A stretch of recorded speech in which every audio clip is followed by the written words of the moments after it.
Ya, antes que todo saludarlo, darle la bienvenida. Este es un nuevo curso sobre contaminación de alimentos, enfermedades de transmisión por alimentos y legislación nacional e internacional. En este curso vamos a desarrollar cuáles son los contaminantes de todos los alimentos. Vamos a hablar parte de la inocuidad alimentaria también, que es la garantía y seguridad que tenemos en un alimento para que no nos cause alguna aversión o alguna enfermedad. También vamos a hablar de cuántos contaminantes hay, físicos, químicos y biológicos. Vamos a hablar a qué se refiere una enfermedad transmitida por alimentos, o más conocido como ETAs, cuál es la diferencia entre una enfermedad y una infección, transmisión por alimentos. Vamos a hablar sobre la legislación nacional y la legislación internacional. En la legislación nacional vamos a tener a tres estamentos. Vamos a tener a DIGESA, vamos a tener a SANASA, vamos a hablar de SANITES. En la legislación internacional vamos a hablar de la ISO 22000, del FISMA también. Todas estas son certificaciones opcionales que va a depender del mercado al que ustedes van a incursionar para que puedan ustedes legislarla o para que puedan ustedes certificar, ¿sí? Antes que nada, pues comentarles el ponente es mi persona, ¿sí? Soy biólogo, microbiólogo, titulado, colegiado, habilitado de la Universidad Nacional de Trujillo. Mi nombre es Gerson Yosani Escarp Lezama. Tengo más de 10 años de experiencia en gerencia de operaciones, aseguramiento de calidad, control de calidad, desde inspectoría hasta supervisión y gerencia de calidad, en distintos lugares como Lima, Chimbote, Chiclayo, Piura, Tumbes, Cusco. Entre todas las diferentes actividades que se tiene que hacer para poder llevar bien el curso sobre inocuidad alimentaria, vamos a empezar definiendo a qué se refiere contaminación de alimentos. Cuando hablamos de una contaminación de alimentos, llámese a toda aquella actividad de índole netamente manipuladora, de manipulación, en donde vamos a tener un riesgo, una posibilidad de agregado de un químico, físico o biológico a tu alimento con el fin de poder generar un impacto en la salud humana. Ahora, esto puede diferir siempre y cuando sea una certificación, sea nacional o sea internacional. Cuando hablamos de una certificación nacional, es muy válido hablar de un impacto a la salud y también un impacto al cliente, porque si el cliente observa que hay un resto físico de un plástico o un guante o un cucharón que también puede existir, se le puede ir a la persona de empaque un cucharón dentro de la caja con la fruta congelada o deshidratada, el cliente puede mantener o puede gestionar una queja.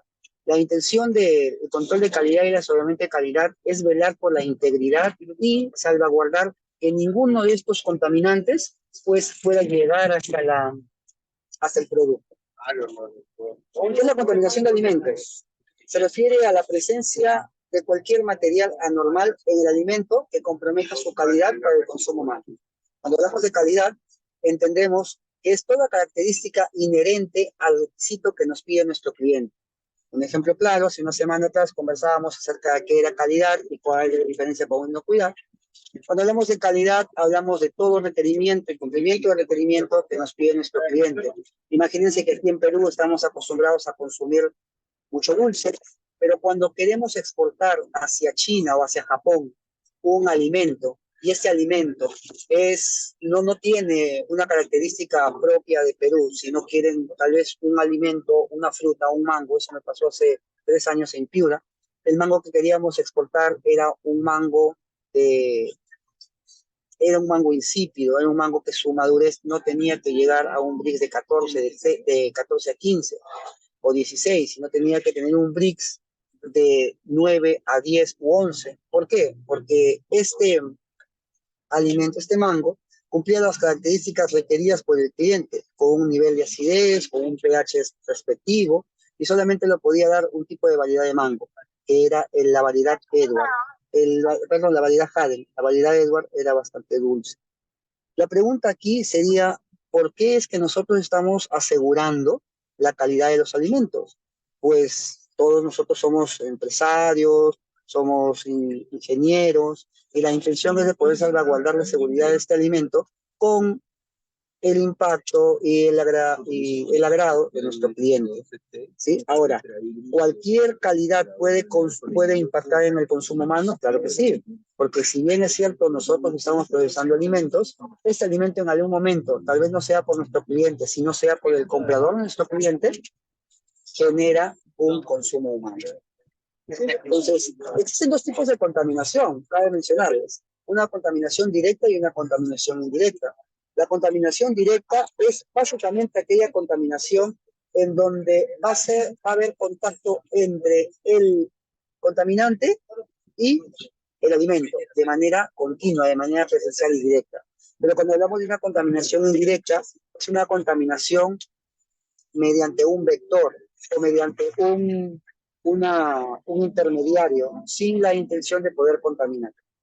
La contaminación directa, llámese alimentos procedentes de animales enfermos o portadores sanos, como por ejemplo las carnes. Si nosotros vamos al mercado, si utilizamos alguna carne, tal vez para algún proceso, como es Caliwarma, para algún proveedor como es Sánchez y demás. Entonces nosotros tenemos que procesar animales que tengamos la seguridad de que no tienen, de repente, gripe porcina, gripe aviar, que tienen cisticercosis, que tienen teniasis, porque estos alimentos, estos animales en específico, van a tener toxinas que cuando sean procesadas van a causar un deterioro en la salud humana. Huevos y lácteos también, para eso se hace la prueba de deshidrogenasa, se hace también la prueba en leche de azul de metileno, para poder hallar la prueba de reductasa, para poder hallar la seguridad, tener la seguridad y hallar y asegurarnos de que no tengamos ningún tipo de contaminación. En la contaminación directa hablamos de ingreso de microorganismos procedentes de organismos enfermos o portadores sanos. Si bien es cierto, existen algunos portadores que no tienen la seguridad de que se pueda transmitir esta enfermedad o no manifiestan una enfermedad y no pueden asegurar que esa no se pueda transmitir. Por ejemplo, si existen virus en las aves y existen parásitos en los animales, muchos de ellos aves, llámese mamíferos o llámese también ganado, vacuno, porcino, que muchas veces no manifiestan una enfermedad, pero cuando se les sacrifica, se le puede extraer ciertos parásitos o ciertas bacterias, ciertos virus. Lo mismo pasa en las frutas. Muchas veces podemos ver una piel, una cáscara, una cubierta bastante dócil, reluciente, pero muchas veces encontramos que dentro hay excremento de algún animal, o también podemos observar que dentro hay perdigones, consecuencia de la caza de plagas. Entonces, muchas veces podemos encontrar diferentes variantes que tienen la consecuencia de poder incumplir la calidad necesaria. Ingreso también de microgotas respiratorias por parte de los manipuladores. Para eso se necesita asegurar si es que existe la posibilidad de una contaminación por Staphylococcus, por Streptococcus, que son patógenos netos del tracto respiratorio. Vamos a impactar en ellos. Vamos a asegurar de que los manipuladores tengan que utilizar una mascarilla, deben utilizar una cofia también. ¿Para qué? Para poder tener la plena seguridad de que si en algún momento nosotros vamos a tener contacto con el producto o los operarios, entonces vamos nosotros a anular cualquier posible contaminación por estas bacterias del tracto respiratorio. ¿Sí? ¿Y cómo se van a contaminar? Mediante microgotas. Una microgota, cuando un manipulador habla, cuando está cerca al producto, pues va a contaminar. El ingreso de microorganismos en el tracto digestivo de animales sacrificados. En este caso, puedo hablar de dos escenarios, cuando son pollitos y cuando son también ganado en una res. En ambos casos, muchas veces no se tiene una seguridad en temas de inocuidad, en temas de calidad también, y pues manipulan las vísceras de muchos animales sin tener el cuidado necesario para no contaminar la piel o no contaminar la grasa, no contaminar otras partes aprovechables y vendibles y comercializables. Pues en eso hay que tener mucho cuidado, porque cuando uno manipula ciertas vísceras de los animales, muchas de ellas tienen en consecuencia la posible o un riesgo de contaminación. Pasando ya a la contaminación indirecta, un ejemplo de contaminación indirecta es el arrastre por el viento de excretas. ¿A qué se llama ello? Si por algún motivo tenemos unas plantaciones, aguaymanto, mango, tal vez tenemos piña, tenemos ciruela o arándano, todas estas, o fresa en este caso. En el caso de la fresa es un caso excepcional porque la fresa se desarrolla o se cultiva mediante estolones. En este caso, un estolón está en contacto directo con la tierra. Y si es que hay cerca granjas o lugares en donde las excretas, las heces, están en continuo tránsito, pues cabe ahí la posibilidad de una existente contaminación indirecta. Presencia de roedores, los roedores hacen sus excretas, la orina, las heces muy cerca de los vegetales, de las plantas, de los productos que estamos comercializando o procesando, y cabe la posibilidad de que esto salga contaminado. Lo otro también sería el uso de utensilios y o equipos sucios. Por eso, cada vez que nosotros vamos a utilizar un equipo, un utensilio, necesitamos tener la plena seguridad de que ha sido lavado y también desinfectado.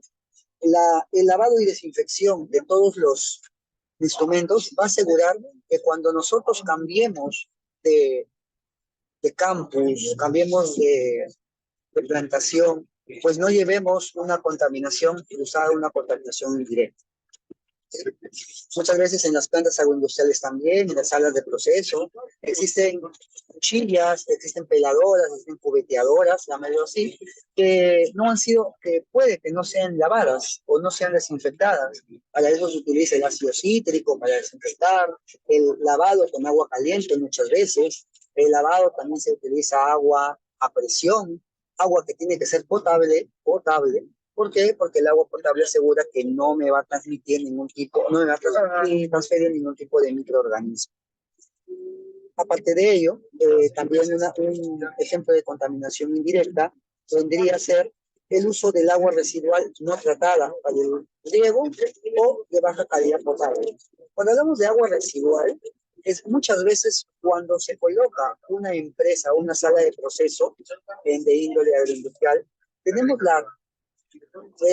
nos chocamos, las personas que nos dedicamos al tema de calidad, hacemos inspecciones, supervisiones y auditorías, pues nos chocamos con que los lugares están alejados de la ciudad. Y si bien es cierto, tiene su beneficio, también sí tiene un perjuicio. El beneficio es que tenemos más cercanía con las frutas, con los campos, no tenemos la contaminación química del smog, no tenemos la contaminación química tal vez de los autos o de la basura de la ciudad, que sí nos puede tener puede tener un impacto negativo. Pero a diferencia de ello, también tenemos ahí una posible contaminación por plagas. En este caso, muchas veces en los campos, en los valles, en lugares alejados de la ciudad, en donde se colocan empresas agroindustriales, tenemos un uso inadecuado del agua, porque ahí hay lugares en donde se usa aguas residuales. Las aguas residuales son aquellas aguas que muchas veces son consecuencia de un lavado o unas aguas servidas o aguas que no han sido tratadas. Entonces, cuando esta agua residual no es tratada, no es potabilizada, no es ozonizada, entonces tendemos nosotros a pensar de que estas aguas cargan una contaminación netamente microbiana.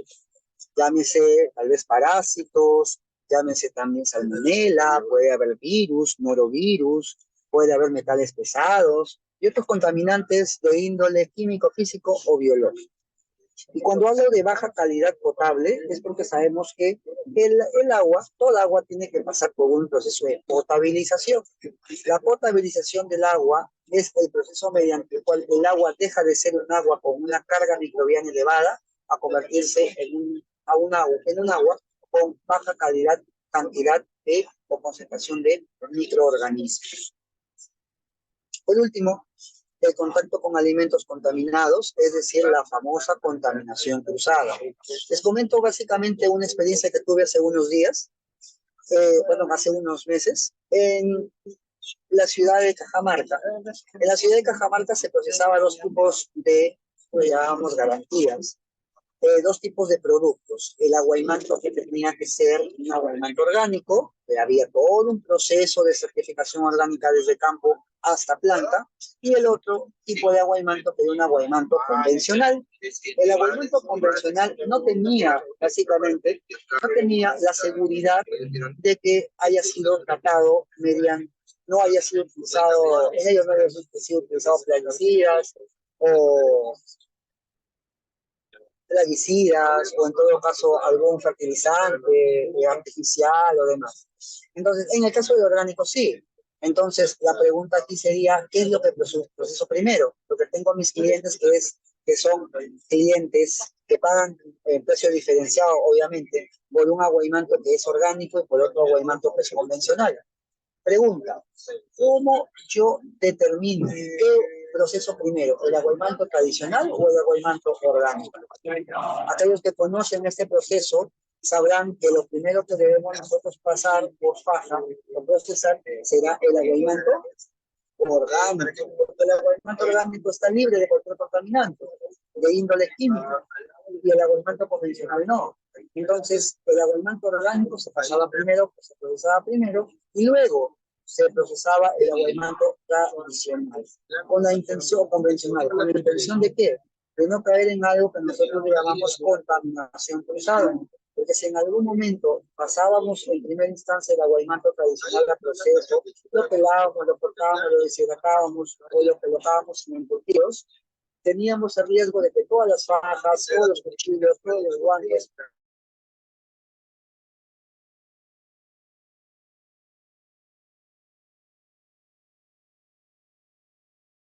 toda la voluntaria del operario, pues que tenga consigo una contaminación más tiempo poder la desinfectar ese tipo de cosas. Entonces, a que luego el tradicional no tenga ningún tipo de inconveniente. Malas condiciones de transporte y almacenamiento también algo importante, porque las condiciones de transporte y almacenamiento vienen a ser de un índole netamente de logístico.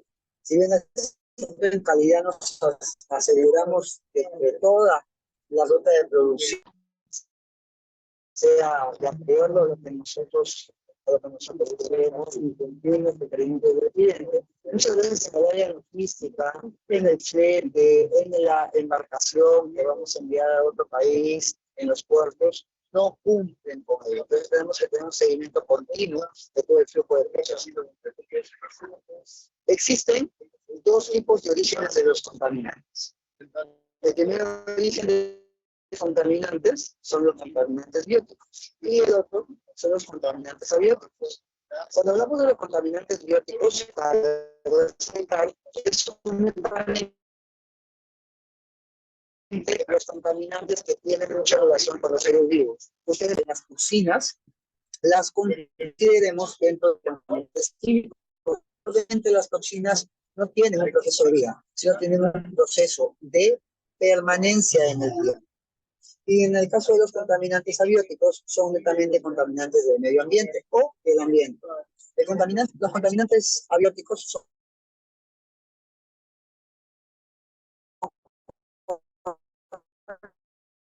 contaminantes físicos o contaminantes químicos, son netamente más duraderos, pueden transcurrir mucho, sí pueden dar una publicidad, pueden finalizar el tratamiento químico, o un tratamiento físico o un tratamiento también para contrarrestar por Magister, disculpa, se la escucha entrecortado. perspectiva que se puede tener con respecto a los implantes. Seguimos. Los peligros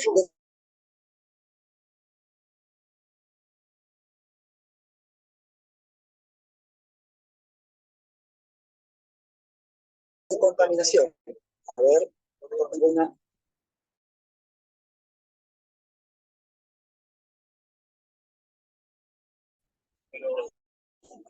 Ok, ok, ok. Yo decía, Cuando hablamos de peligro de contaminación de alimentos, tenemos tres tipos de peligros: los famosos peligros biológicos, los físicos y los químicos. Pero dentro de todos ellos, los peligros que más importancia le podemos dar, obviamente dependiendo del mercado al que vamos nosotros a tentar, es el peligro biológico y el peligro químico. ¿Por qué? El peligro físico se puede cuidar, se puede alertar. ¿Mediante qué? Legislaciones como el FDA, legislaciones como la ISO 9000, sí, 9001, o la ISO 9000, y hablamos temas de calidad netamente.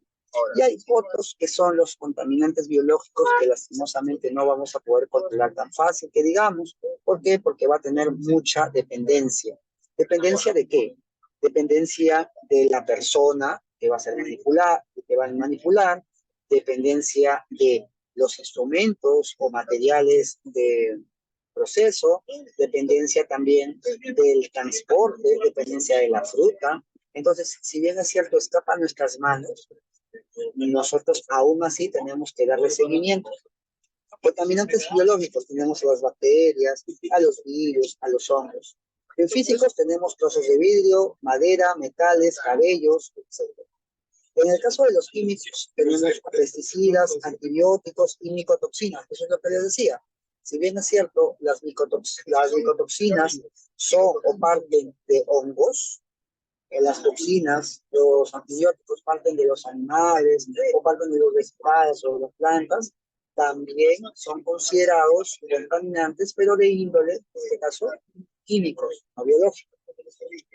Patógenos más frecuentes: tengo las Staphylococcus aureus, tengo la salmonella. ¿Y Staphylococcus aureus dónde lo encontramos? En el tracto respiratorio. ¿Cómo es que contaminamos a al producto que estamos nosotros procesando? Lo contaminamos mediante microgotas cuando hablamos. Contaminamos el producto mediante cuando no utilizamos mascarilla. Ahí tenemos que tener cuidado. En el caso de salmonela, tenemos salmonela, la salmonela tifi, la salmonela paratifi. Nos puede dar un caso de salmonelosis, que es menos grave que la tifoidea. Y ahí puedes mencionar un caso muy común, ¿no? Salmonela es un indicador de contaminación. ¿Eso qué quiere decir? Contaminación fecal. Porque la salmonela, ¿dónde se encuentra? En el tracto de las aves. Por ejemplo, las palomas, aparte de transmitir el Cryptosporidium, también nos puede transmitir la salmonelosis. Las aves como gallinas también nos pueden transmitir salmonelosis. Y si estamos cerca a huertos donde hay gallinas, donde hay palomas, donde hay aves, es muy probable que tengamos la posible contaminación por salmonella. Clostridium perfringens, igual, otra bacteria. Campylobacter jejuni, Bacillus cereus. El Bacillus cereus es muy típico y muy común en los cereales. Para ellos ya hay un seguimiento, ya ahora en placas FETI, ya ahora también hay un MDS. El MDS también se puede calificar o cuantificar, cualificar la presencia de Bacillus cereus. El Escherichia coli. El Escherichia coli es propio del tracto digestivo humano. Nosotros tenemos Escherichia coli, porque nosotros tenemos E. coli. Y si no tenemos una buena higiene, que estamos entre sala de proceso y luego nos vamos hacia el baño, luego no nos lavamos bien las manos y luego regresamos, o nosotros o el operario, pues caemos en la posible contaminación por E. coli para nuestro producto. Lo mismo pasa si es que nosotros tenemos un proceso de shigellosis, diarrea constante. Si tenemos cólera, también. El cólera provocado por vibrio cólera. Yersinia enterocolítica. La Yersinia enterocolítica también es una bacteria que básicamente vive en el colon, en la parte del intestino del colon. Parásitos. Parásitos pueden haber muchos. Puede haber la tenia, puede haber ascaris, puede haber una bacteria llamada Brucella también, en la leche. ¿Y por qué coloqué dos E. coli? Porque hay un E. coli más patógeno e indicador de contaminación fecal, que es el E. coli, termotolerante. Hay otro tipo de E. coli, que es el E. coli O157H7, que para ellos siguen en el mercado de Asia, en el mercado de Europa, como Alemania, como Francia. pues piden muchas evaluaciones con respecto al E. coli Ostro 57H7, por ser un E. coli hemorrágico, un E. coli hemorrágico, que genera a la larga su consumo hemorragias internas. ¿Sí? Estos son los patógenos más comunes que podemos ver nosotros en los alimentos. La contaminación biológica, vamos a hablar de cada uno de ellos, es netamente una contaminación que procede de seres vivos, como puede ser bacterias, puede ser parásitos. También acá encontramos a ciertos virus, pero en lo personal no me encuentro sentido y por qué considerar los virus, porque los virus va a depender, el virus va a depender de una célula para que manifieste vida o funciones vitales. Si es que no está en una célula o en un hospedero, no va a manifestar funciones vitales. Pero muchas bibliografías se les considera dentro de contaminación biológica. Yo en un caso lo colocaría después o aparte, como por ejemplo, también colocaría aparte las pamelas o los fomites. ¿Cuáles son esos? Los pelos. ¿Un pelo es contaminante? Ustedes me pueden decir que sí. ¿Una uña es contaminante? Ustedes me pueden decir que sí. Pero yo les preguntaría, ¿es contaminante qué? ¿Físico, químico o biológico? Ustedes me pueden decir alguno que es físico. Sí, puede ser. Otros me pueden decir es biológico. En un HACCP yo coloco siempre al pelo, al cabello, a las uñas, a las pestañas, los coloco en un apartado llamado fomites. Fomites o también llamados vectores. ¿Por qué? Porque son aquellos sobre el cabello, sobre el pelo, sobre la uña, va a estar el contaminante. Puede ser químico, puede ser una uña que tenga esmalte, puede ser biológico, puede ser una uña que tenga, o un cabello que tenga yersinia, o que tenga tal vez salmonela, o un vello de la mano, un vello de la cara, qué sé yo. Entonces, la contaminación biológica es netamente la contaminación por seres vivos, ¿de acuerdo? Ya les dije, de índole bacteriano, de índole parasitario. ¿Sí? Los microorganismos, una vez que han contaminado el alimento, tienen la capacidad de crecer en él, claro que sí. Ustedes deben tener cuidado que cada vez que se encuentren con una posible contaminación microbiana, tienen que pausear muy bien cuándo inicia la contaminación. Porque si es que no tenemos clara cuándo inicia la contaminación, no podremos tener claro tampoco cuándo es que vamos nosotros a tener la alerta o hasta cuánto tiempo podemos darle un golpe de frío o tal vez darle una esterilización mayor o un tratamiento térmico o demás. Pues tenemos que tener cuidado. La contaminación biológica se da por bacterias, por parásitos, por hongos también. También se consideran algunos virus, como les dije, en el caso de bacterias, son seres unicelulares de tamaño variable, no se les considera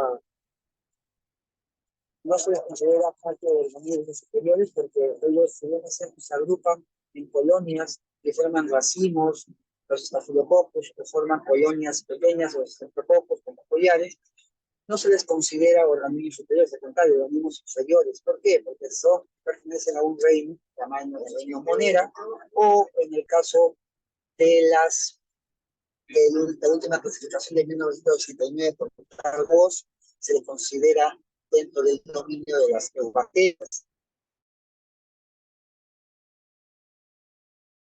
En el caso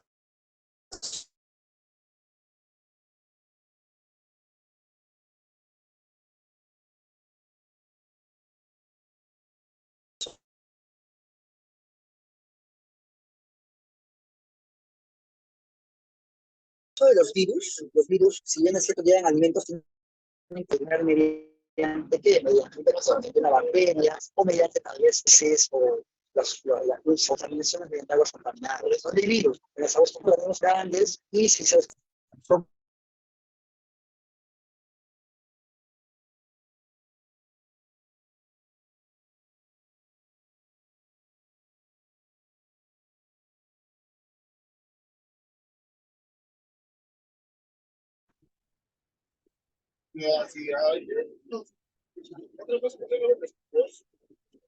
como les decía, si en algún momento los hongos son considerados contaminantes biológicos, llámense solamente al hongo, solamente a la levadura, solamente al moho, solamente a ello. ¿Por qué? Porque cuando tenemos un honguito, una levadura, muchas veces, ¿qué logramos? ¿Qué hacemos? ¿Qué provocamos? Que pensamos que las micotoxinas, las aflatoxinas o toxinas de este honguito induzca muchas veces a pensar que es parte del hongo, y no. Las aflatoxinas, toxinas, neurotoxinas, son propias de aquellos hongos, pero ya no de un ente, de un plano biológico, sino de un plano químico. Aquí hablamos ya de las famosas toxinas. Las famosas toxinas, también contaminantes químicos, como metales pesados, con la migración de metales, también ahí tenemos al aluminio, al azufre, al sulfuro y demás. Tenemos contaminantes agrícolas como plaguicidas fertilizantes, contaminantes tóxicos como en el caso del pez globo. Muchas veces el pez globo en Japón, en China, comen el pez globo, pero tienen que poder desaguarlo, se le llama. El desagüe o desaguar al pez globo es poder eliminar todas las toxinas que puede tener en su cuerpo. Los contaminantes tóxicos como el mercurio, las dioxinas, el arsénico, contaminantes tóxicos agrícolas como pesticidas, plaguicidas, migración de los compuestos de los envases de hojalata y plásticos. También hay migración de metales, si es que en algún momento existe alguna cercanía entre un metal y entre el producto. Podemos tener contaminación por migración de metales. ¿En dónde se hace ese tipo de análisis? En las bolsas, en los materiales de empaque. Entonces, la contaminación química se da por presencia de determinados productos químicos en alimentos que pueden resultar nocivos o a corto, largo o mediano plazo. Cuando hablamos de una contaminación física, ya dejamos la biológica, donde aclaramos que las toxinas no están en el plano biológico, sino en el plano químico. Hablamos de la contaminación química también. Hablamos ahora de la contaminación física. En la contaminación física, aquí voy a contar algo que todas las veces en este tipo de cursos lo menciono. Nosotros, como contaminación física, tenemos una legislación. La legislación nos dice el tamaño del contaminante físico. En este caso, el límite del contaminante físico, ¿cuánto es? Se dice, el FDA legisla que un contaminante mayor a los 7 milímetros ya se le considera un contaminante físico. Entonces, ahí caemos en un sesgo, porque si en algún momento encontramos, se me ocurre, un guante o un trozo de plástico menor a 3 milímetros, menor a entonces podemos en una mala, pues ahí qué es lo que deberíamos hacer. Ahí lo que deberíamos hacer nosotros es tener un nivel operativo y un nivel práctico. El nivel operativo es cómo es que nosotros vamos a manejar, cuál es el tamaño de contaminante que nosotros vamos a aceptar en nuestra empresa. El contaminante teórico es aquel contaminante, el tamaño o la prescripción o especificación teórica es aquella especificación que nosotros vamos a tener en nuestra casa, en la tolerancia mayor que vamos a tener. Y la especificación mínima o la especificación operativa o la especificación reducida más pequeña, ajustada, que vamos a tener en nuestro proceso del día a día. Continuamos. Un ejemplo claro de la contaminación física, ¿sí? Que son los huesos, las astillas, espinas, cristales, la porcelana, algunos de base, trozos de metal, cuerpos de madera, relojes, anillos, pendientes. Muchas veces encontramos también cucharones. Me ha tocado poder hacer un SAP, una solicitud de acción correctiva preventiva, cuando llegué a una empresa X y encontré que el cliente se había quejado porque al abrir la caja de su mango encontró un cucharón pequeño, cucharón de kilo, pero era un cucharón. Era un cucharón no de metal, sino de plástico.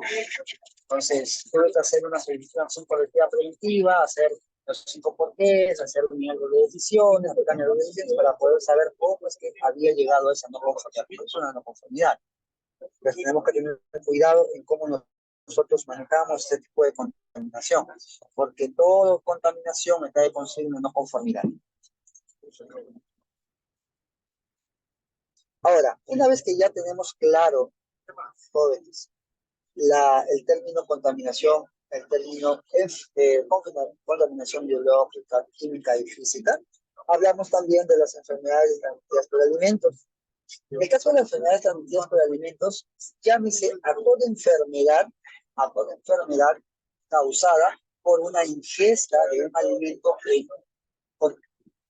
mediante un contaminante, que presente un contaminante, llámese físico, químico o biológico. Los alimentos desde su fuente de producción hasta su consumo, desde su fuente de producción hasta su consumo, ¿qué es lo que deben tener? Un recorrido de largas etapas en donde son expuestas a ciertos niveles de contaminación, sea bajo, mediano o alto. Entonces, en este caso, el nivel de alteración o contaminación tiene que ser regulado. ¿Por quién? Por, en este caso, el Departamento de Calidad. Calidad tiene que regular cuáles son los límites críticos y límites máximos que debe tener. ¿Y dónde lo vamos a medir o vamos a limitar? Lo vamos a exponer en nuestro CASA, en nuestro plan de análisis de pedidos de puntos críticos de tercero. Entonces, aquí yo coloco sí, que hay etapas que va desde la adquisición del producto hasta el servido o hasta el consumo directo del producto. En la adquisición, en el transporte del producto, la materia prima, en la recepción de la materia prima, en el almacenamiento de la materia prima, en la preparación previa de la materia prima, en la preparación final y ya en el despacho o servido o en todo caso en el consumo. Tenemos que entender que el curso del día de hoy nos habla de cómo es que nosotros vamos a evidenciar un contaminante químico, físico, biológico, interpretar que es una enfermedad transmitida por alimentos, una ETA, y también ver qué estamentos, qué representaciones, qué empresas a nosotros nos puede evaluar, supervisar o legislar en temas de contaminantes. Entonces, a ver aquí, una enfermedad transmitida por alimentos, ¿sí? Se llama ETA, es un síndrome. ¿Por qué se llama síndrome? ¿Por qué? Porque es un conjunto de características que va a desembocar en una conclusión, que en este caso es un perjuicio para la salud humana. Es un síndrome originado por la ingesta de alimentos. En esta ingesta también está incluido el agua. Ustedes se preguntarán, ¿el agua es un alimento?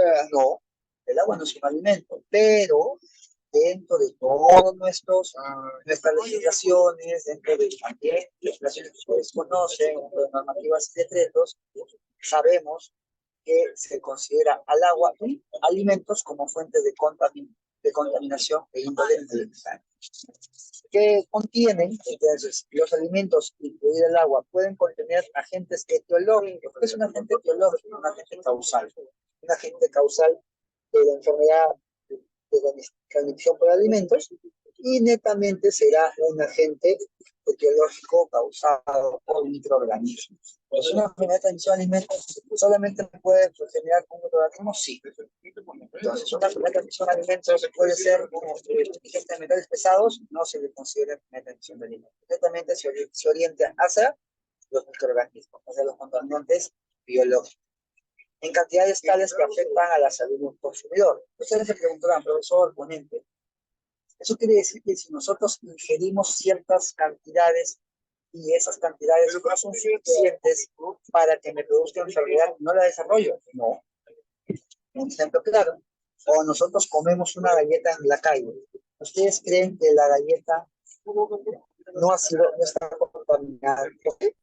La sacamos de la envoltura y la ingerimos.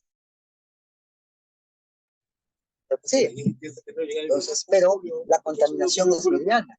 Entonces, la contaminación no es tan alta como para poder pensar que luego de comer mi galleta, cuando voy caminando por la calle, me puede enfermar después de acabar mi galleta. Porque la carga microbiana está muy reducida. Es decir, no llegamos a lo que en microbiología se le llama la dosis mínima tal o la dosis mínima infectiva o infecciosa.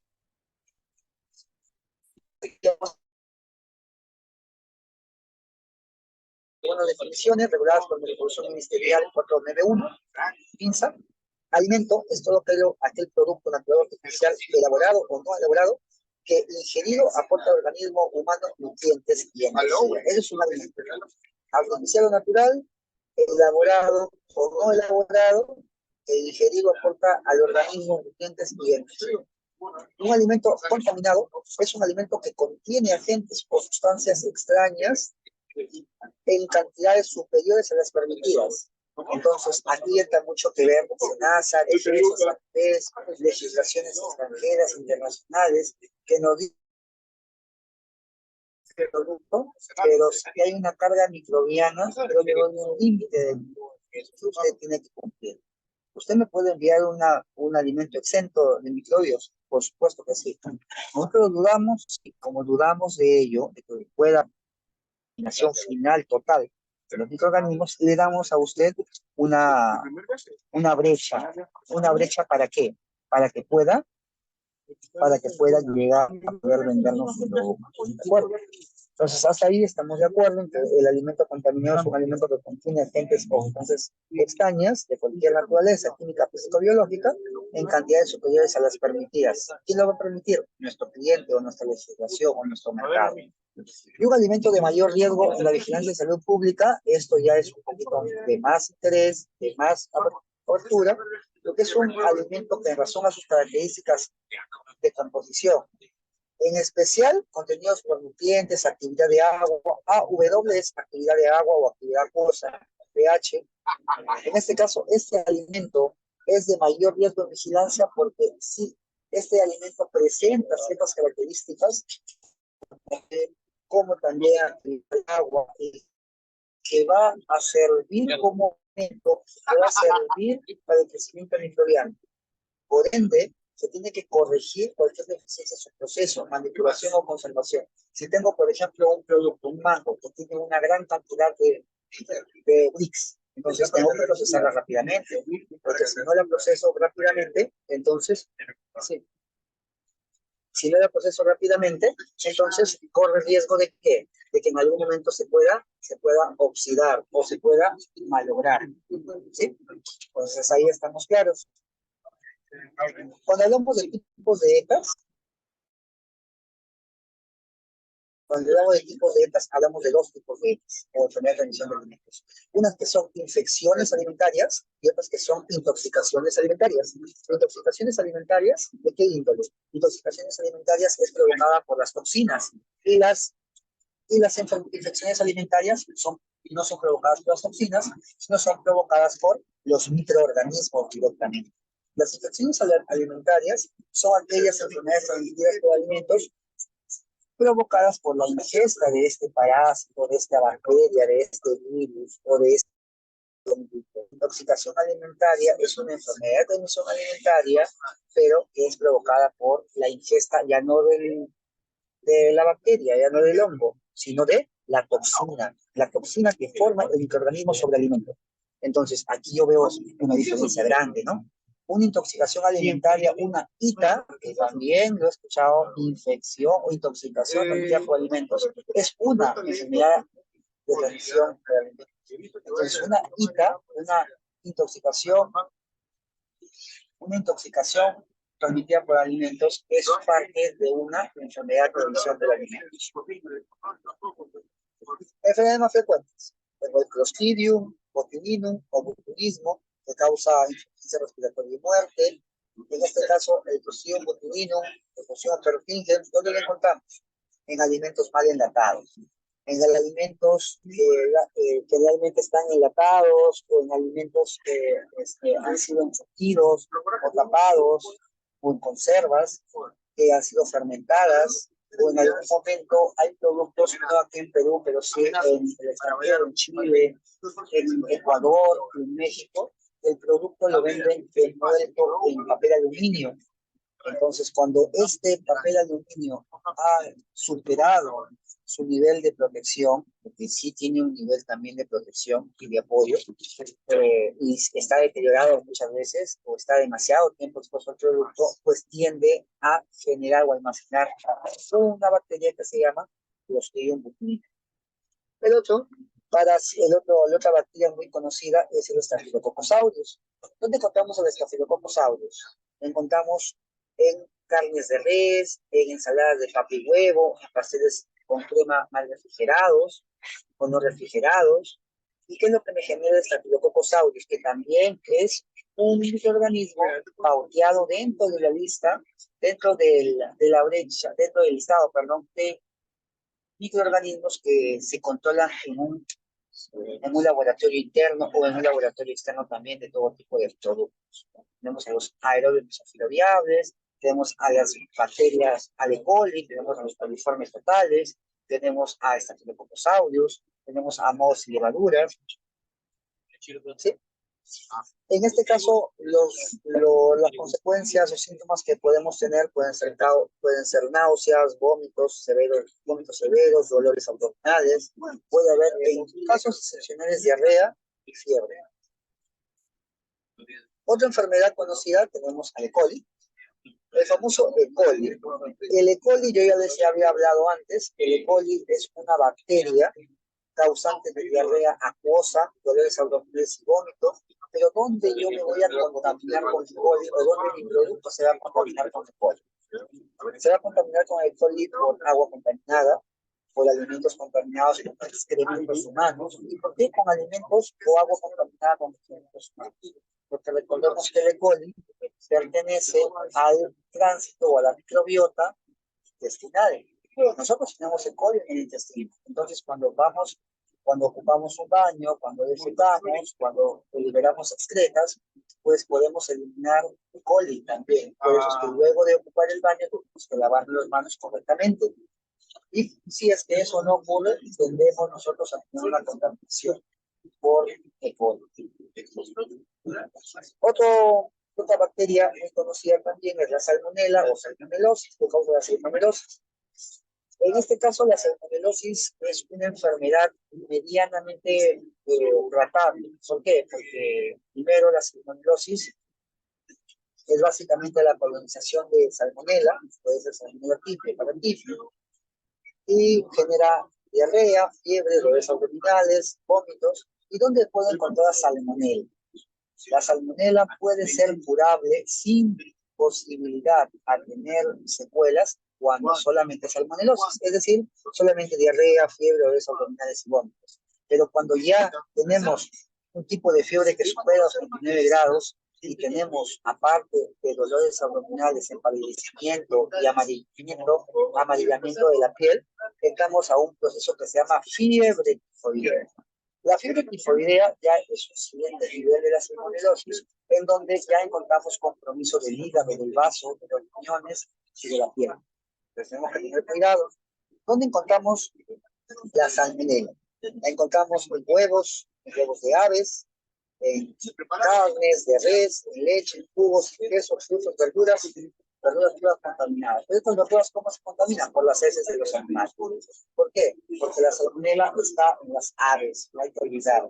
Y si las aves, como una gallinita, colocan su huevo, muchas veces ustedes en la granja, en el campo, pueden ver que los huevos están con heces, de lavar bien los huevos para poder consumirlos. Los huevos, en este caso, el tipo de huevos se recomienda los huevos que en la cascada están impregnados con heces de animales. Aparte de lavarlos, tenemos que freírlos con la intención de poder eliminar cualquier tipo de microorganismo posible dentro del huevo. Recordemos que salmonela puede penetrar el cascarón y poder llegar a la clara y a la yema del huevo. Síntomas más comunes por los que ustedes pueden caracterizar o pueden identificar a cualquiera de sus operarios o sus trabajadores. Cuando ustedes vean vómito, diarrea, náusea, dolores abdominales, fiebre, dolor de cabeza y demás,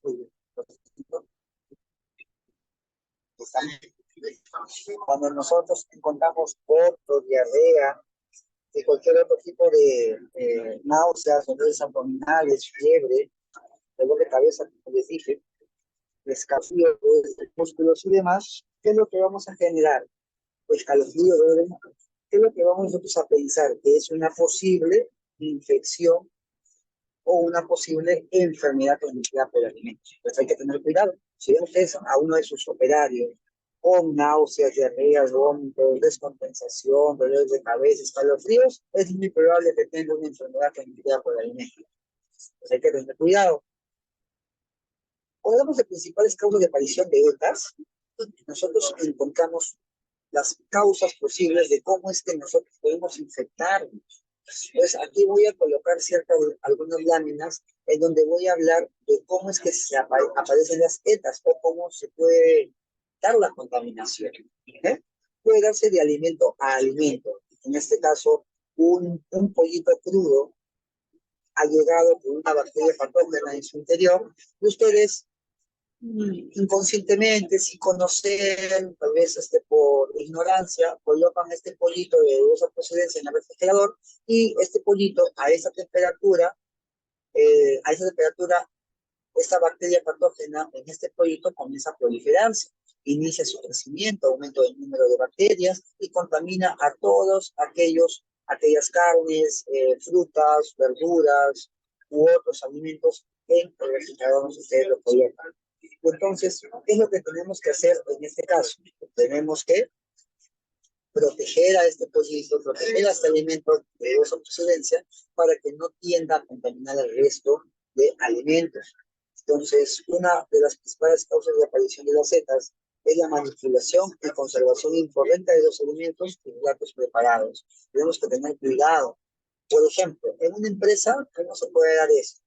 Si nosotros tenemos la convicción y seguridad de que el producto que nosotros vamos a vender, escuchen bien, el producto que nosotros vamos a vender va a ser un producto que no va a tener una salida inmediata, sino en su defecto va a tener una demora en su despacho. Tenemos que cuidar bien de este producto en un almacén de producto final o almacén de producto intermedio, para poder llegar a poder asegurar la calidad completa de nuestro cliente, ¿sí? Del producto de nuestro cliente.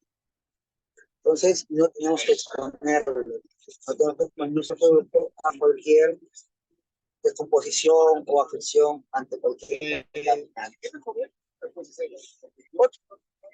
Otro más. El manipulador, cuando traslada los gérmenes de un área contaminada a área limpia, esto se llama contaminación cruzada. Cuando yo estoy en un área sucia y luego paso un día,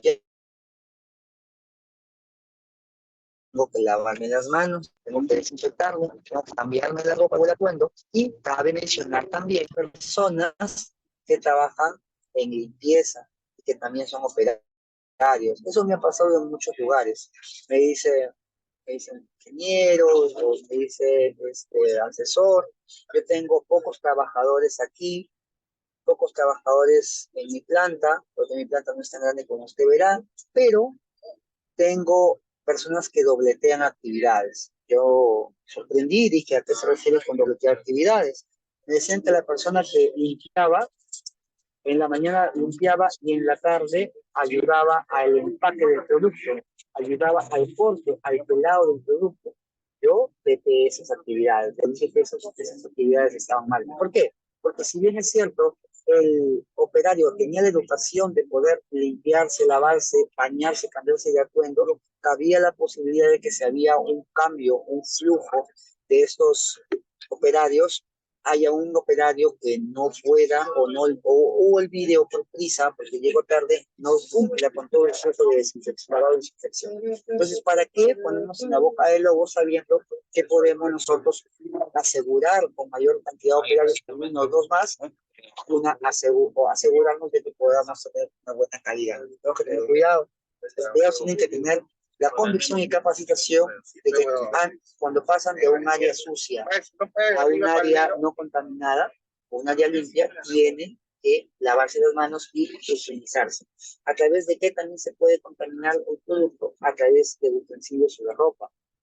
Llámese las cortadoras, las peladoras, los cuchillos, los mixómetros también pueden contaminar, la ropa, los guantes, la cofia, la mascarilla, el mandil. Por eso es que en muchas plantas, en la sala de proceso, han implementado los famosos manilubios.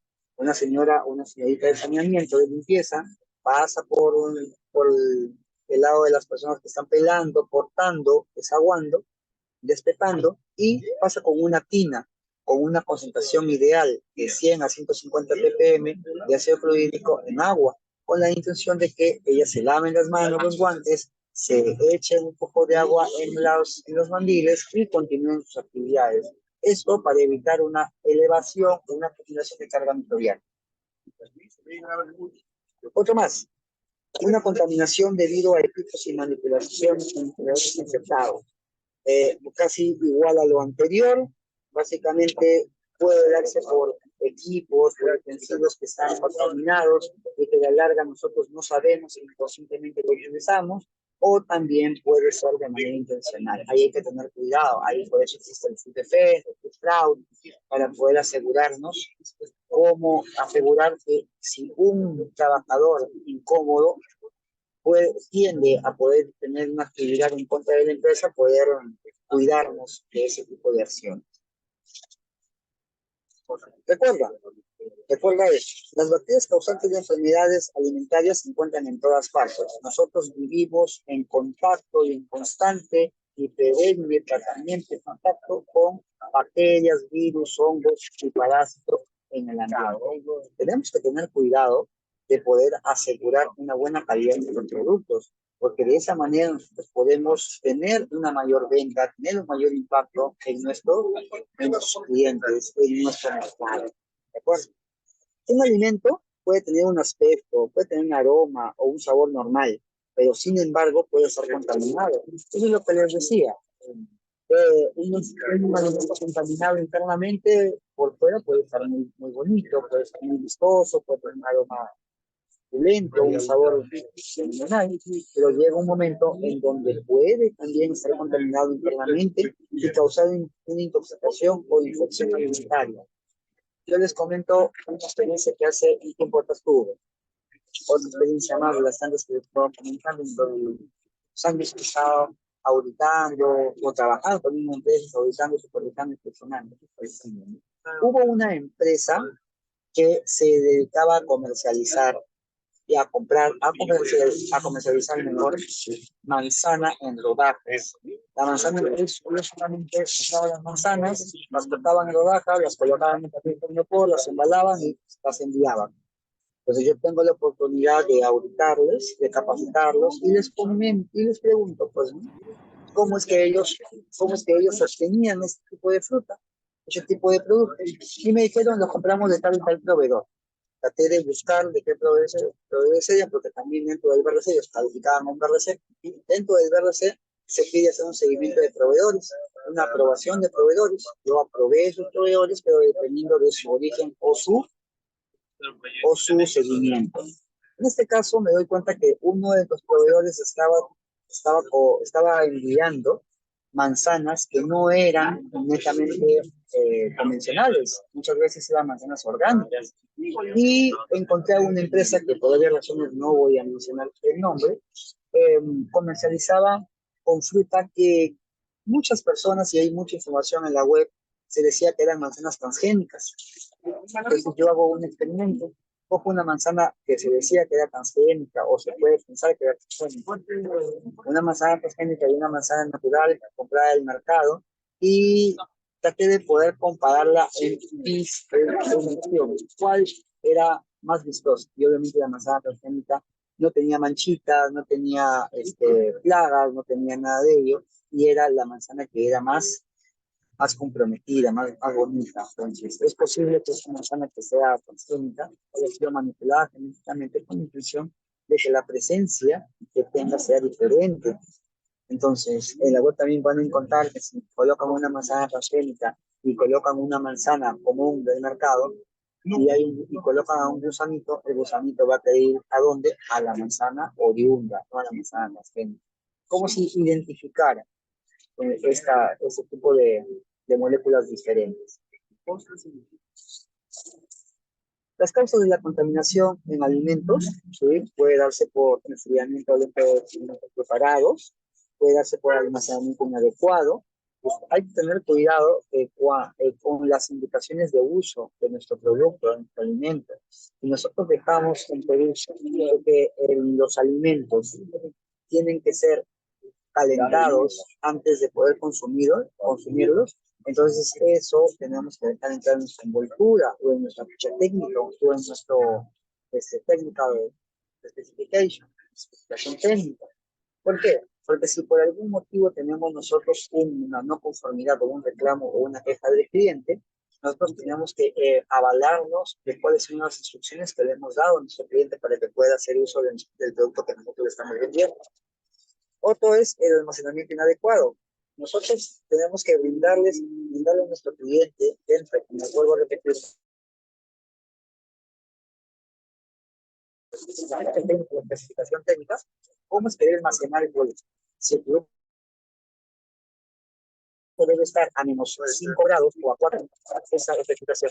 Porque si por algún motivo no conoce esa especificación, ¿qué es lo que trae consigo? Trae consigo una posible duda, queja o reclamo. Tenemos que tener cuidado en ese aspecto también. Debe dejarle claro a nuestro cliente cómo es que se debe almacenar nuestro producto, cómo se debe cuidar, cómo se debe tratar nuestro producto para ser consumido antes. Conservación a temperatura ambiente en aquellos alimentos que requieren temperatura fría, entonces también está dentro de la técnica, que asegurarnos que el cliente lo sepa. Tratamiento térmico o cocinado insuficiente. Si nuestro alimento es un alimento precocido, tenemos que sugerir que nuestro alimento tiene que ser, que está precocido y que tiene que terminar su cocción mediante un tratamiento térmico. Existe una higiene de personal deficiente. Ahí tenemos que tener cuidado, ya no es una indicación al cliente, sino también es una indicación a la empresa, a la planta. En este caso, esta higiene personal tiene que ser dada mediante capacitación, la correcta higiene personal del operario, correcta higiene personal de la persona de limpieza, el mismo también visitante, porque recordemos que nosotros somos amos, dueños y señores de nuestro proceso. Nosotros no podemos permitir que si en algún momento existe alguna visita, esta visita tienda consigo a generarle contaminación. Al contrario, tenemos nosotros que asegurar que esta visita siga las normas y protocolos que nosotros impartimos. Llámese por quién, por calidad, llámese por aseguramiento o llámese por el departamento de producción. La contaminación cruzada. Cuando hablamos de contaminación cruzada, tenemos que entender aquella contaminación que va desde la parte contaminada a la parte no contaminada, de la parte sucia a la parte limpia. O también de calidades de producto. Puede ser una calidad de índole orgánico y una calidad de índole convencional, como contaminación cruzada, tenemos que tener cuidado en ello, porque si estamos procesando alimentos de suma delicadeza, con una actividad de agua muy elevada, un mínimo contacto con la carga microbiana, pues ¿qué va a generar? Va a generar una posible impregnación de contaminación. Ahí hay que tener cuidado. Porque la actividad de agua, ante ciertos microorganismos, pues, genera una mayor proliferación. Los ingredientes sin garantía sanitaria reconocida. Para eso existe el famoso registro sanitario. Pero, ¿qué me avala o qué me da el registro sanitario? Me avala tener la seguridad y la condición de que en algún momento nosotros vamos a comercializar productos correctos, productos que tienen un respaldo de una entidad, llámese DIGESA. ¿Quién me va a dar el registro sanitario? DIGESA. Y DIGESA es el departamento o la Dirección de Gerencia de Salud Ambiental. Y esta gerencia, este departamento, esta gerencia, esta dirección, me va a asegurar tanto el alimento, tanto la salud de la persona como la seguridad de los alimentos, no genere ningún tipo de problemas o beneficios. No tenemos que comprar o tenemos que asegurarnos de que el producto que estamos comprando, adquiriendo, tenga una garantía sanitaria reconocida o un registro sanitario reconocido o reconocemos nosotros cómo es que está hecho o está escrito el registro sanitario. ¿Sí? Ahora, ¿qué debemos hacer para evitar una contaminación? Eso es muy importante mencionarlo. Debemos nosotros limpiar. La semana pasada hablábamos acerca de la limpieza o la higiene, vendría a ser la eliminación física y visible de todo agente de contaminación, agente contaminante, agente perjudicial. Por ejemplo, si nosotros vemos polvo, si nosotros vemos grasa, si nosotros vemos vidrios o plásticos o madera, tenemos que eliminarlo, tenemos que sacarlo. Eso se llama, o eso es la la limpieza. Eso es la limpieza. Lavar las manos y las superficies de trabajo, que no están muy sucias, o si no están sucias, visiblemente sucias, es necesario lavarlas porque los microorganismos no tienen un color específico. Son tan pequeños que no podemos nosotros garantizar y asegurar que podamos tenerlos acá. No podamos tenerlos en la ¿sí? Superficie de trabajo, las mesas, los cuchillos, los peladores, las cubeteadoras, todo ello. ¿Qué más podemos hacer para evitar la contaminación? Podemos separar. En concesionarias, en restaurantes, se pide que los cárnicos y las verduras u hortalizas estén en ambientes separados. Si bien acepto lo pueden separar de manera física, sería mucho mejor y recomendable que los separen por ambientes, es decir, en una congeladora o en una refrigeradora solamente verduras y hortalizas y en otras solamente cárnicos. En el caso de las agroindustriales, tiene que posible contaminación por una materia prima, tenga una proximidad o cercanía. ¿Por qué? Porque puede generarse una contaminación cruzada. A eso se llama con a eso me refiero con separar. La separación es el impedimento de la contaminación cruzada. Lo otro, cuando hablamos de cocinar, también cocinar nos ayuda a evitar la contaminación. Para eso debemos utilizar una temperatura adecuada. Aquí llevamos una temperatura adecuada, una temperatura perenne y constante y propicia. Nosotros tenemos que cocinar a 180 grados o tenemos que deshidratar a 500 grados o 300 grados, tenemos que cumplir esa temperatura. Tenemos que cocinar la fruta a esa temperatura, tenemos que escaldar la fruta a tal temperatura, la palta, tenemos que escaldar el ají, el rocoto. ¿Por qué? Porque de esa manera nosotros reducimos la carga microbiana o volatilizamos los químicos existentes. Entonces tenemos que tener cuidado en ello. Con eso también evitamos la contaminación. Otro más, enfriar.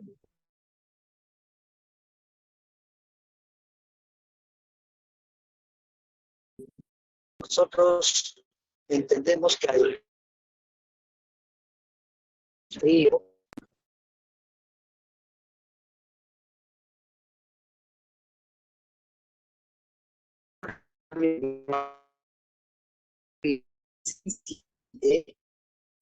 organismos en baja cantidad de concentración.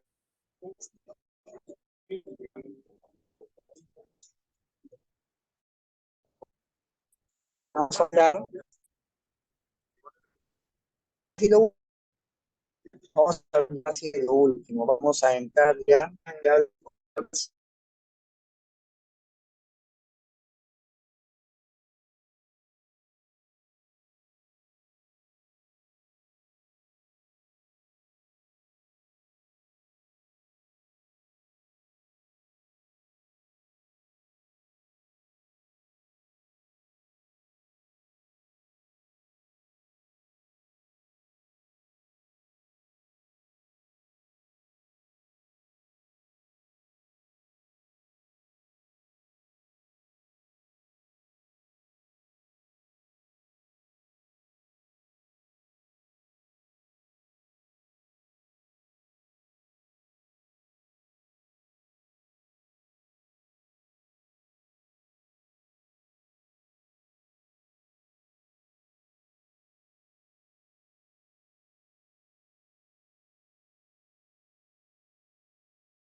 ya casi para terminar, como les comentaba, vamos a entrar a la legislación nacional e internacional.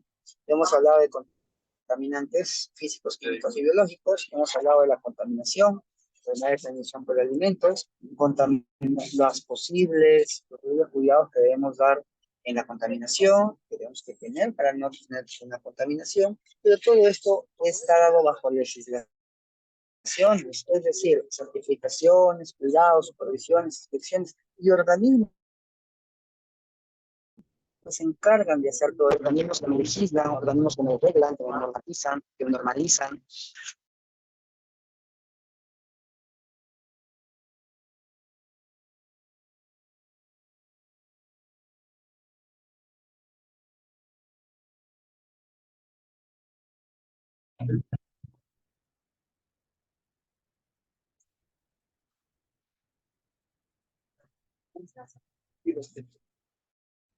Ya te lo tengo, ¿sí?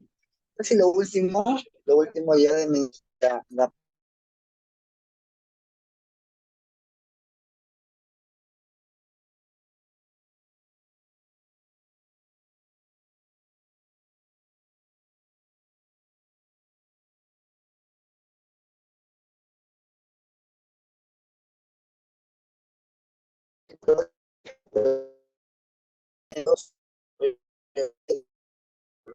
aquí nos dice la FAO o la OMS. La FAO o OMS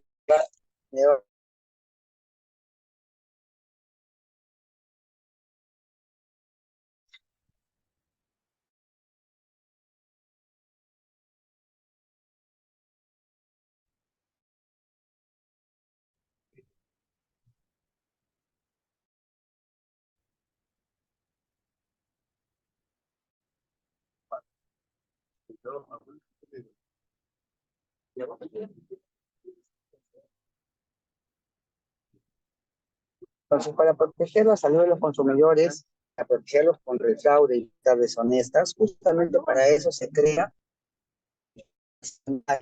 para proteger la salud del consumidor, para que no exista la contaminación de la salud, para asegurar la calidad y para proteger contra el fraude, para protegerlos contra el fraude y las prácticas deshonestas, es que nace la legislación alimentaria.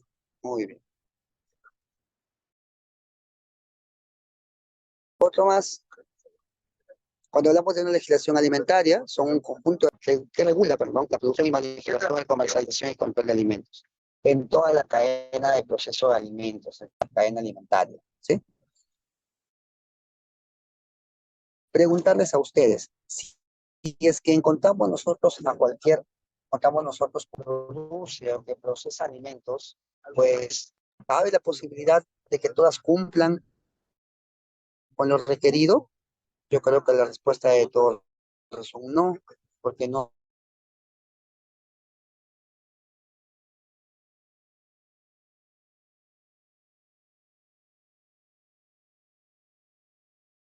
todos venden a un mercado internacional.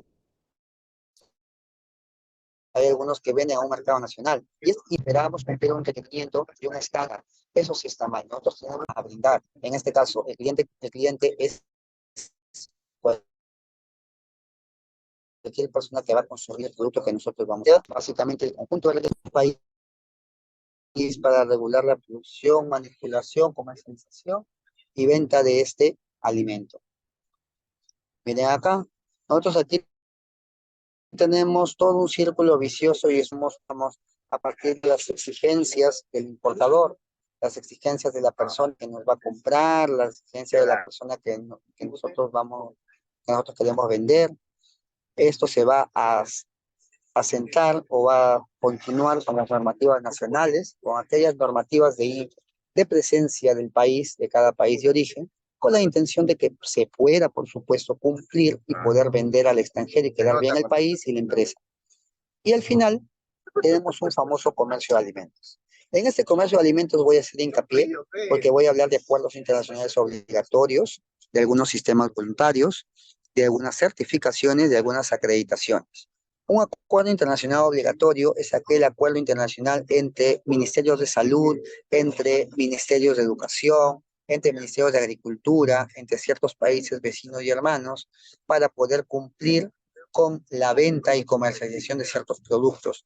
Por ejemplo, todos hemos escuchado a Damper, Camposol y otros más, aquí en La Libertad y en Chincha, en Piura, Campo Grande y otros lugares más, o Quillabamba, Cusco, donde hacen café, donde hay también carmín, achote. En esos lugares hay estos productos, pero hay también mercado extranjero que compra estos productos. Entonces, ¿qué necesitamos hacer nosotros? Necesitamos asegurar de que los mercados tengan acuerdos con nosotros, con este país, el mercado internacional tenga acuerdos con el país que es Perú, para poder lograr hacer un cliché y poder hacer un camino entre los dos y un mejor nexo. Y por eso es que nosotros vemos estadísticas de la venta, que en tal año se vendió mucho más de tal y tal fruta, o de palta, o de aguaimanto, de arándano, por ciertas empresas. Entonces hay acuerdos internacionales obligatorios que nos ayudan a poder seguir comercializando. Hay sistemas voluntarios también.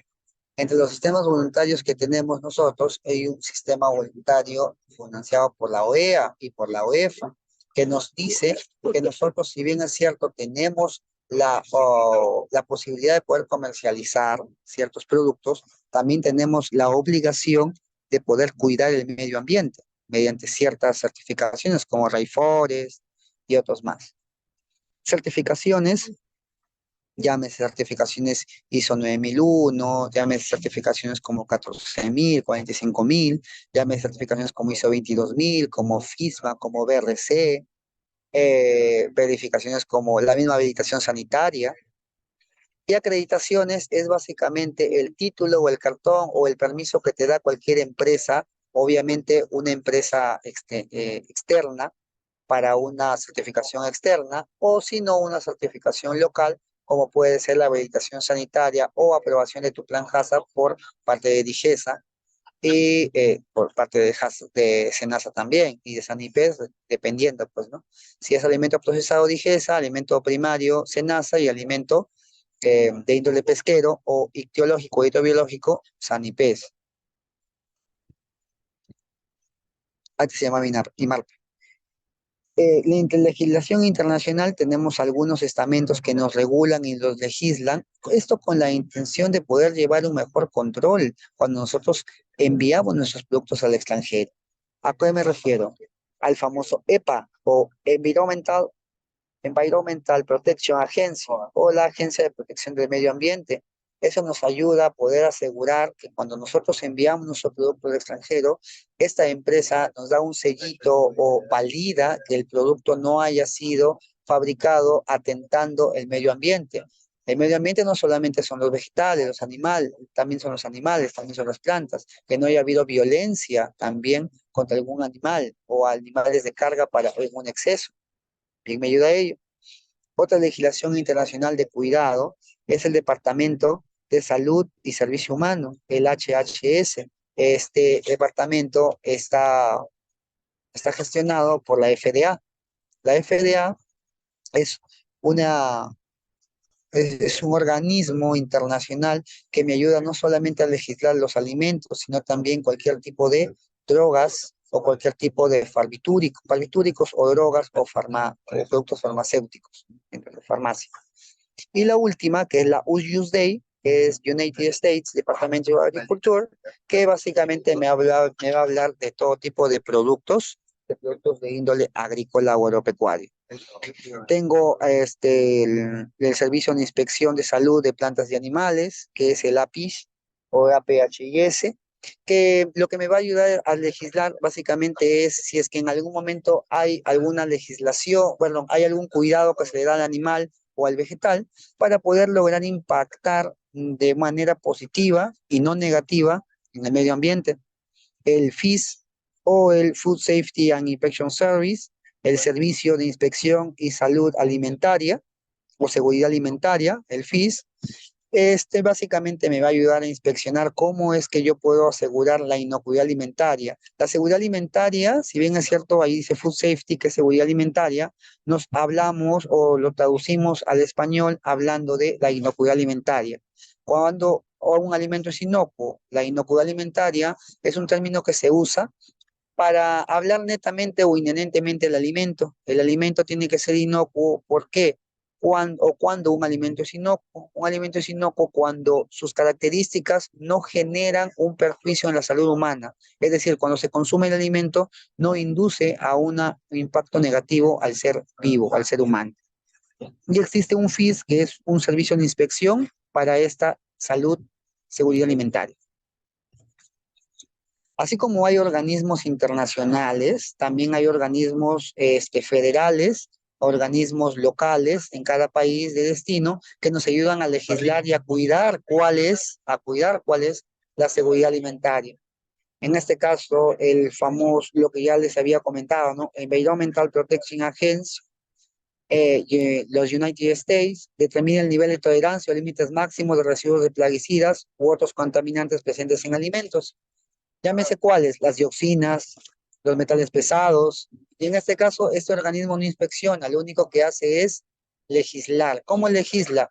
Hace toda una referencia, una visualización, una revisión de toda tu ficha técnica y de ese modo te dice, ahí está bien, cursaste y puede pasar tu producto. El FDA, lo había comentado hace un momento, que es un organismo administrador de alimentos y medicamentos, tanto del índole alimentario como también del índole farmacéutico, para poder lograr impartir una buena administración. Entonces, ¿de qué se encarga la FDA? Es una entidad encargada de establecer y verificar el cumplimiento de regulaciones para garantizar la salud pública. Los productos importados y regulados por la FDA sí están sujetos a una inspección a la fecha, dado en la aduana. La aduana, ¿dónde se va a ubicar? Muchas veces las aduanas se van a ubicar en los puertos o si no en ciertas localidades en el extranjero, camino, por ejemplo, al Reino Unido, camino a Asia, camino a África, porque muchos lugares allá, como Kenia, son invadidos por ciertas enfermedades de índole alimentario. Una de ellas es la famosa fiebre tifoidea, que también puede darse allá.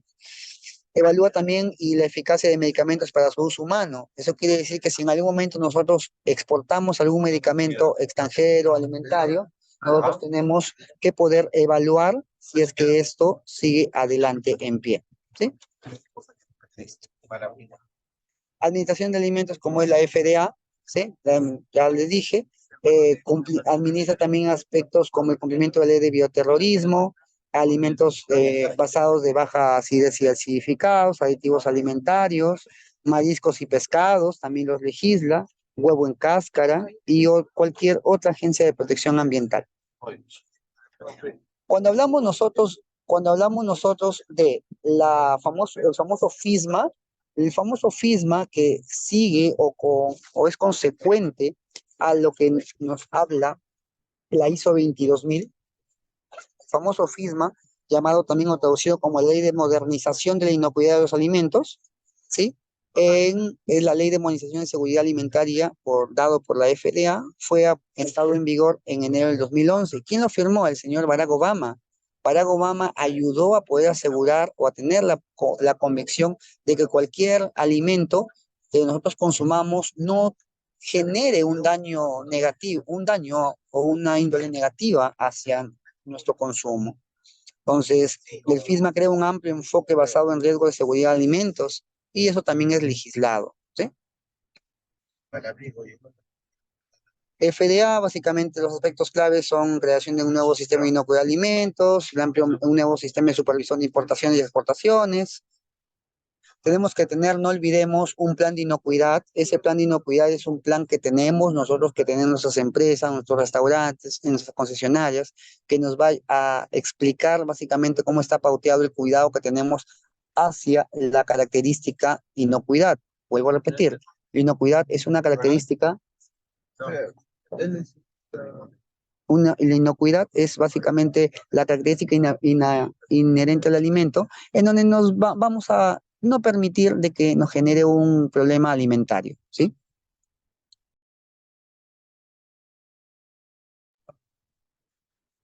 En el caso de la legislación nacional, tenemos a tres puntos claves para poder basarnos, que es la Constitución Política del Perú, las leyes relacionadas con los alimentos, que es una normativa ya como la famosa ley de los alimentos, que es la 22000, que es la 0027, de la 027, reglamentos específicos, decretos y resoluciones, como la resolución ministerial 449, la 021, la 1878, y deben ser flexibles y de fácil de modificar, porque si en algún momento existen algún nuevo alimento que incorporar o un nuevo aspecto que manifestar o legislar, tiene que poder ajustarse a ello, ¿sí? Ya casi vamos a terminar. Sí, cabe mencionar que en armonización a las normas alimentarias, en Perú nosotros cumplimos con un grado de armonización con el Códex. Acá somos parte también o pertenecemos a un comité nacional del Códex, en donde aportamos nosotros en ideas, como nuestro país es muy rico en muchas especies, tanto en animales como en vegetales, aportamos muchas veces en el cuidado y en la incorporación de normas normativas al Códex alimentarios. Exigencia de registros, también tenemos de establecimientos, alimentos y etiquetado, también de etiquetado, no, disculpen, solamente de establecimientos y alimentos. Implementación del APPCC. ¿Qué es APPCC? APPCC, análisis de pedidos y puntos críticos de control. El APPCC, ahora aquí, o el HACCP, mejor conocido,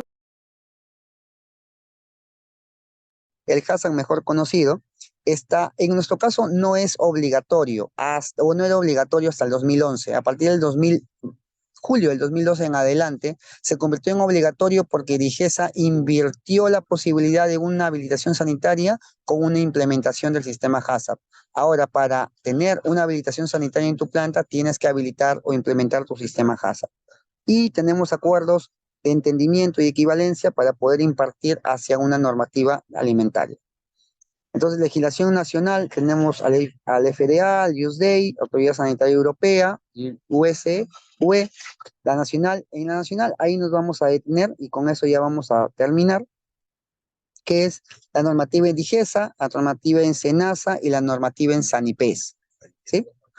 Entidades bases, como les comenté, la normativa o el decreto legislativo 1062 del 2008, Ley de Inocuidad de Alimentos, el decreto supremo 034-2008, Reglamento de Ley de Inocuidad de Alimentos, y son todos estos enfoques basados en el análisis de pedidos y puntos críticos de control, que es el HACCP.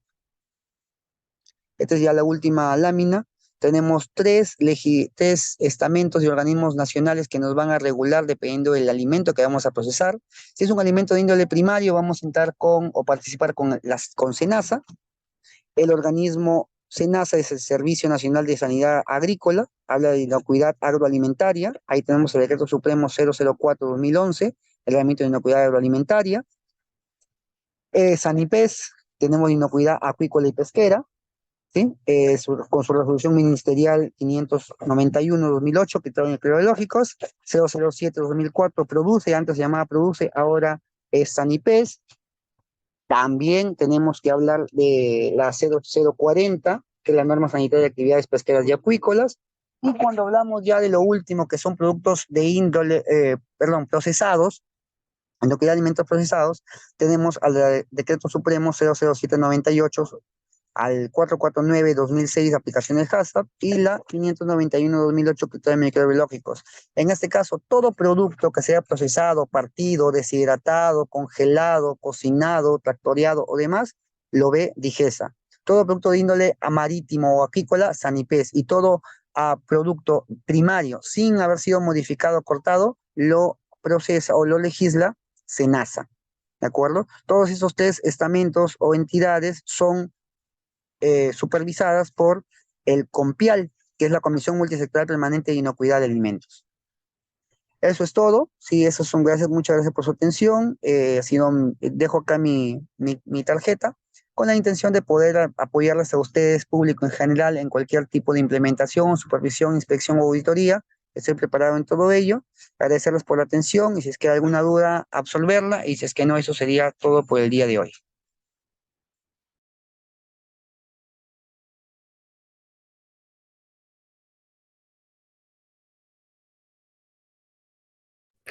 Disculpe, buenas noches, ingeniero, buenas noches.